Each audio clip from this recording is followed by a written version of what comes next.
Resident Evil is one of the icons of gaming, though I'm sure you all were aware of that. It helped revolutionize the survival horror genre in many ways, first advancing and helping define the genre in the third dimension, and then reinventing the genre with Resident Evil 4's more action-based format, for better or worse, and then revitalizing the genre with Resident Evil 7. And even besides that, Resident Evil is a successful franchise that has spawned many games on many systems, with almost every game being both fun and fascinating on their own right, with a few exceptions of course. But it is the first Resident Evil we will be talking about today, specifically a very fascinating and ambitious attempt to put Resident Evil 1 onto the Game Boy Color. So, let's take a look at it. Today on Beta Quest, it is time to look at Resident Evil 1 on the Game Boy Color.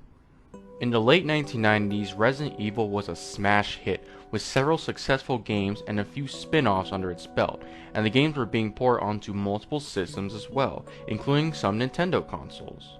At one point, however, a company named HotGen approached Capcom with a plan to port Resident Evil 1 onto the Game Boy Color, with a planned release date of either late 1999 or early 2000. And while many critics thought that this was going to be some redesigned top-down or side-scrolling remake of the game, akin to Resident Evil Gaiden, the project was actually going to be a port of the entire game compressed onto the system. And while things like voice acting and FMV cutscenes would be removed, everything else present in the form of gameplay and game content would have been ported into the game, including every room, every weapon, enemy, and other things. Even the frickin' door transitions, because everyone loves that stuff. It was even planned for the Game Boy Color port to include a few new features, such as new enemies and a redesigned rescue and save system. Probably for the best though, especially the save system, because I'm sure everyone knows how bad the save system was in that game. Obviously, attempting to compress the entire PS1 game into a Game Boy Color was difficult because, well, you're talking about taking a 32-bit CD game and putting it into a small 8-bit cartridge. I'm going to take a gander and say that was slightly complicated. But despite this, the ambitious project saw a huge amount of positive reception, if not for the fact that they were trying to put the entire game as it was onto a Game Boy Color. Before we continue, we should definitely take a look at the game, to which there have been 2 prototypes that were released, thankfully. So let's take a look at them, why don't we? Going into the game itself, we can see that the game was definitely not kidding around with converting the PS1 game onto the Game Boy Color. You can see that every room, the character designs, lines of dialogue, and even some enemy placements that are present are almost identical to that of the PS1 version, albeit in 8-bit of course.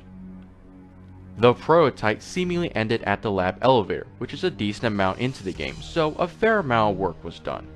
It doesn't seem like the new enemies were ever implemented, and I'm not entirely sure as to what they were supposed to be, as there's no real indication as to what they would have been, and I'm not sure how the rescue system would have worked. All we know about these new enemies is that they want to have a wider variety of enemies than the PS1 version, which is ambitious, but as to what they were, again, we don't know. Though we do know about the new save system, which would have been a much simpler pause and save approach, which is way superior to the ink ribbon system. However, I can't imagine this game being any good. I mean, it's ambitious, sure, but the PS1's game controls were already criticized and not well liked for how stiff and awkward they were. Now imagine how much worse and more awkward that would be on a Game Boy Color, which has fewer buttons than a PlayStation.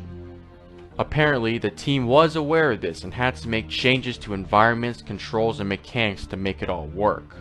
I guess it would have worked if they had more time, because I mean, this is an early prototype. If it went further, they probably could have ironed it out. But I mean, seems like this game would have been a little rough to play compared to the PS1 version. But aside from that, it seemed like the game was going well. What happened?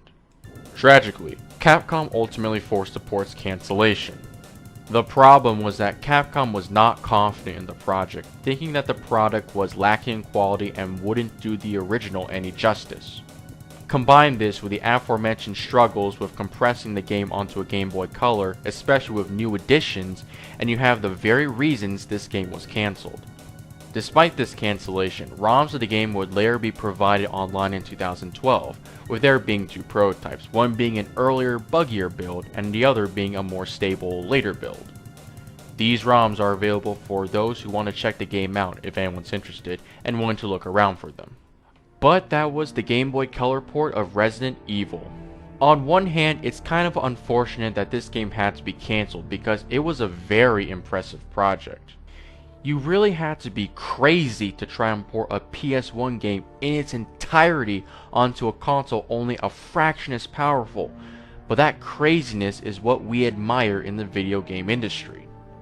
But then again, maybe Capcom was right on this one. The game was already awkward to play on the PlayStation 1. I can only imagine how much more awkward it would have been to play on a console with far fewer buttons. But who knows, maybe it could have worked had Capcom maintained some faith in the project. I guess we'll never fully know, though at least we can play the ROMs of these games to see what could have been. This has been K-Steel with Beta Quest. I'll see you all later. This was a Cobalt Steel video by MS Bernie. Like, comment, and subscribe if you liked what you saw. Until next time, see you all later.